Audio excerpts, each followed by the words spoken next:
Oi, eu sou Marina Oliveira e hoje eu estou aqui para falar sobre a minissérie O Casal Perfeito, da Netflix, que fala sobre uma morte que acontece durante um casamento, que a princípio parecia ser uma morte acidental, mas que no meio do caminho descobrimos que pode ser um assassinato.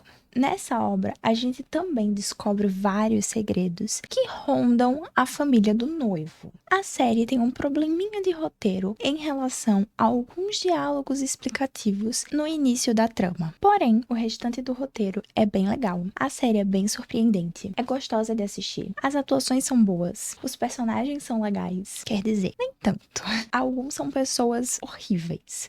Porém, todos eles têm uma construção muito legal durante a série. A gente vê o quanto cada um deles é humano, tem seus defeitos e qualidades. Bom, deu pra perceber que eu gostei da série. E eu daria uma nota 9 de 10. Mas se você assistiu, me conta nos comentários o que é que você achou. E se você tá vendo esse vídeo no Instagram, clica no link da bio pra ver esse e outros vídeos na íntegra. E se você tá vendo esse corte, me siga no meu canal no YouTube pra ver esse e outros vídeos na íntegra. E agora vai começar a parte com spoilers.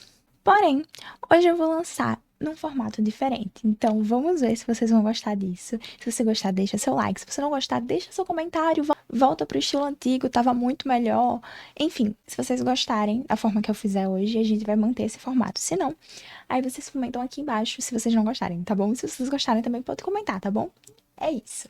Nessa foto, podemos ver os personagens principais dessa obra. Esse do canto é o Will, o irmão mais novo do noivo. Essa mulher grávida é Abby, a esposa do irmão mais velho do noivo. Atrás dela, conhecemos o irmão mais velho do noivo. Aqui temos o noivo. Essa é a mãe do noivo. Essa é a mãe da noiva. Ao seu lado, o pai da noiva. E por último, temos o pai do noivo. Esse é o melhor amigo do noivo e é como se fosse da família. A mãe do noivo tem ele como filho. E os dois responsáveis pelo caso, o policial e a detetive. A série começa nos mostrando uma festa de véspera de casamento. E é nesse momento que acontece a tragédia. Alguém, depois da festa, acaba morrendo afogada. Nós descobrimos que essa pessoa é a melhor amiga da noiva.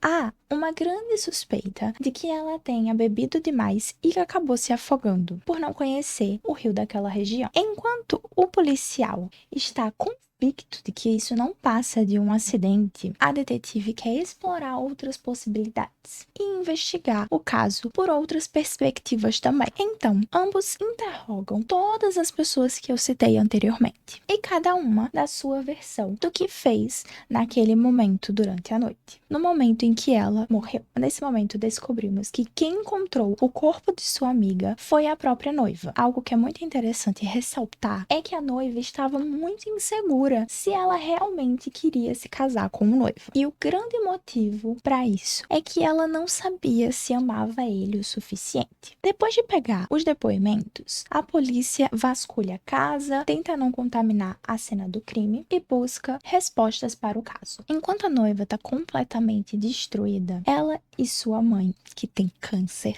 conversam e ela fala o quanto está triste pela morte da sua amiga e o quanto se sente culpada por isso, pois elas duas haviam brigado pouco antes da morte da madrinha dela. E com as informações que ela tem, ela vai informar a polícia tudo que ela soube pouco antes da morte da amiga. Basicamente, elas haviam discutido porque a noiva descobriu que a sua melhor amiga estava tendo um caso com o pai do seu noivo. E para piorar a situação ainda mais, ela estava grávida e acreditava que o pai do noivo iria assumir a criança e se casar com ela. Depois dessa discussão, a noiva acreditava que sua melhor amiga havia tirado a própria vida por causa disso. E foi sob a forma desse... Mesmo com a morte da melhor Esse amiga homem da lindo. noiva, a mãe e o pai do noivo resolvem fazer uma entrevista para a revista People.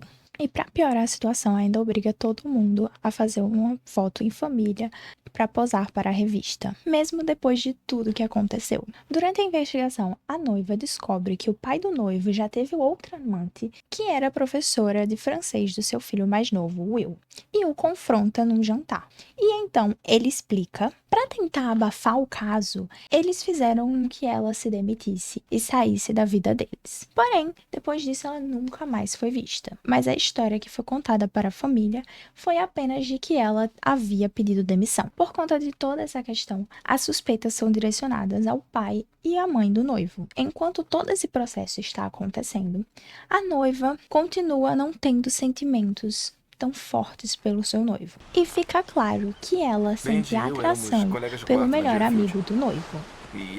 Enquanto a investigação está acontecendo, a noiva acaba dando um beijo no melhor amigo do noivo, que vê toda a situação. Mesmo com isso acontecendo, a mãe do noivo fala para a noiva que ela não deveria ir embora e que, na verdade, ela deveria ir na última apresentação do seu último livro como escritora. Um dia antes dessa apresentação, o pai do noivo é levado para prestar depoimento mais uma vez. Apesar dele mentir no início do seu depoimento, ele assume que discutiu com a madrinha do casamento do seu filho, mas que depois desse momento ele foi embora e ela ainda estava com vida. Enquanto ele dormia, havia um relógio que analisava a respiração e o sono e os movimentos de quem estivesse no quarto. E ao analisar isso, a polícia realmente detecta que ele estava no quarto, porém que ele estava sozinho. Ou seja, a sua esposa durante 1 hora não estava onde ela alegou estar no seu depoimento. Então, quando ela é levada para prestar depoimento, o seu maior segredo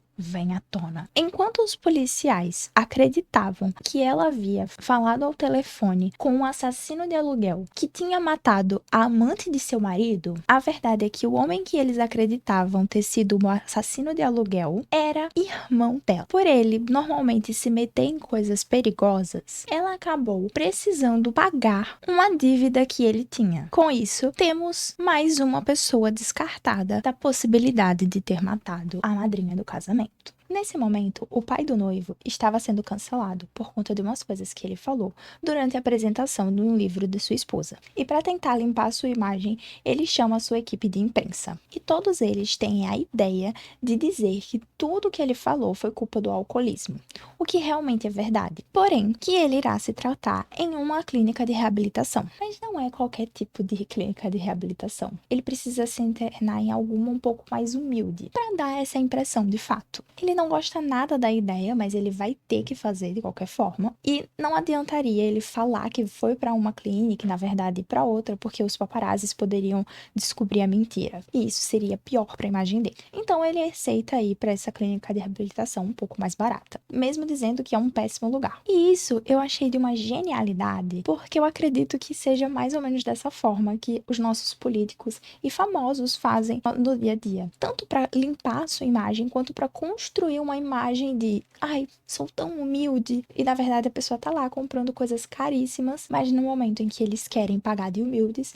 eles vão para o restaurante mais barato, vão pro lugar mais do povão, vão pra praia, vão pro hospital público, enfim. E assim, eu adorei essa parte, achei muito real. Outra revelação que temos é que ela finalmente apresenta seu irmão à sua família, ou seja, a família não sabia que ela tinha um irmão. E o que mais choca é que, na verdade, ela era uma espécie de prostituta de luxo. E que foi assim que ela e o seu marido se conheceram. Depois de saírem algumas vezes, com ele pagando o serviço, eles começam a ter um relacionamento e se casam. Depois dela virar escritora, ela passou a sustentar a família, pois o dinheiro e os bens de toda a família estavam bloqueados até que todos da família tivessem 18 anos. E como o Will, irmão mais novo do noivo, é menor de idade, eles ainda não têm o desbloqueamento dos bens. Sabendo dessa informação,